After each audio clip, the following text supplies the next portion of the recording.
We are joined on the phone by the legendary Greg Graffin, singer, founder for the band Bad Religion.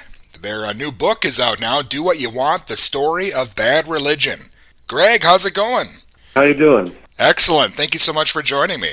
Sounds great. Well, Greg, it's an honor speaking with you, and I'm excited about the new book here, Do What You Want, The Story of Bad Religion. Can you tell the listeners a bit about it? Yeah, in the band, celebrating our 40th anniversary this year. And as we approached that milestone, I guess it's a milestone, we were, partly astonished that four decades had gone by. But we also recognized that our story had never been told. And it's pretty remarkable that a band has lasted for 40 years, when you look at the grand scheme of things. So we thought we should try and tell our story, but none of us was willing to write it. So we had to find an author who is good at distilling a lot of information, and we found Jim Ruland, who had just finished writing a great biography of Keith Morris, our friend from the Circle Jerks. And so the book was about a 2-year process. Now we're in our 41st year. We started in 39.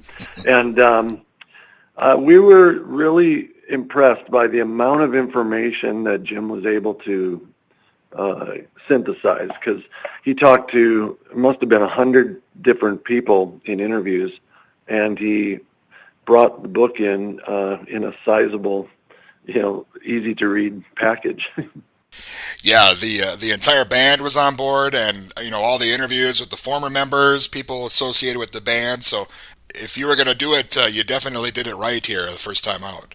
Thanks a lot. Yeah, and to give your listeners some context for the book, a lot of literature has been written about the punk story. Punk has now become a real interesting topic for music historians and people who like rock and roll history in general, because it's been around 50 years now. I mean, punk is actually a legitimate category in pop culture, and yet so many of those histories sort of neglected an important chapter.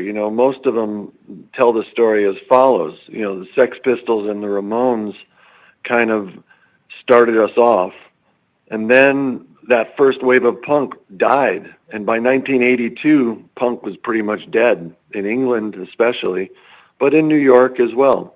But the Los Angeles punk scene was in tatters, but Bad Religion started in 1980, and we were still putting out records, playing clubs, but the general consensus was nothing happened until 1992, when Nirvana suddenly emerged on the scene, and they were sort of, had roots of punk in their music. So there's this 10-year period between 82 and 92 that is really neglected. And those are precisely the years Bad Religion was starting to be active.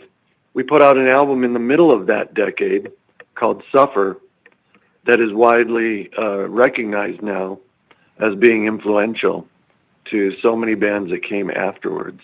Definitely. Well, Greg, you've been at the helm of Bad Religion since you were 15, so how is it for you to read the book and kind of reflect on everything that's happened over the past 40 years? Yeah, it's, anytime you have the honor of looking back over your life, it's pretty shocking because, we don't often stop to reflect on events that were meaningful, but having a book like this and having a legacy in songs is one of the great privileges, and it's deeply satisfying to me. And also the guys who I've been with for so long, we're like a family. So it makes for very personally very meaningful experience. Well, Bad Religion's latest album, Age of Unreason, was released about a year or so ago, and it seems like even since the release of that album, enough stuff has happened in the country. You could probably inspire another 1, 2 albums with everything going on. Well, yeah, we should be out on the road right now playing. We were going to tour this year and sold a lot of tickets for that album, for playing those songs live. But obviously we're all sidelined right now, and we intend to get out there as soon as possible. But, I want to point out that we make albums. That's the other thing that's unique about Bad Religion is our long catalog, our extensive catalog of songs and albums. Even though a lot of bands are 40 years old, most of them are playing songs or hits from 30 years ago, because they don't put out new music. When Bad Religion decides to put out new music, it's not just because the world is in turmoil. That's not, I don't think that's very inspiring as a songwriter. We write music that we hope speaks to some kind of a sentiment of optimism, even though our music is rather pessimistic. It's funny because a lot of fans say, your music is about such serious stuff. A lot of it is tragic stuff about the human condition, but it always makes me feel so good. And these are not dark people, it's like they're not negative, nihilistic people. There's something hopeful and uplifting about our music, and that's something that I do feel a great sense of artistic satisfaction about. Excellent. Well, again, the new book, Do What You Want, The Story of Bad Religion, is out, and as you mentioned, Age of Unreason, and a lot of great albums behind that. So it's great that everything is available now. It was kind of tough, back in the day. Kind of, if you weren't in that area, maybe you missed out on some of these albums because you weren't able to be there to buy them in person. But now young kids are getting more and more introduced to these bands from back then. Yeah, that is true. I mean, that's something that's great about streaming is that you can discover entire catalogs of bands. And the good thing about the punk scene, if you will, is that every year there seems to be a new generation of kids who want to, grow their hair or dye their hair green and shave it into a mohawk, and do something outrageous.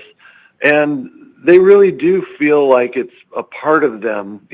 That's one of the things about turning punk, if you will, that you live the lifestyle and you are curious about the bands that came before. And now it's never been easier for them to recognize and to explore some of those catalogs.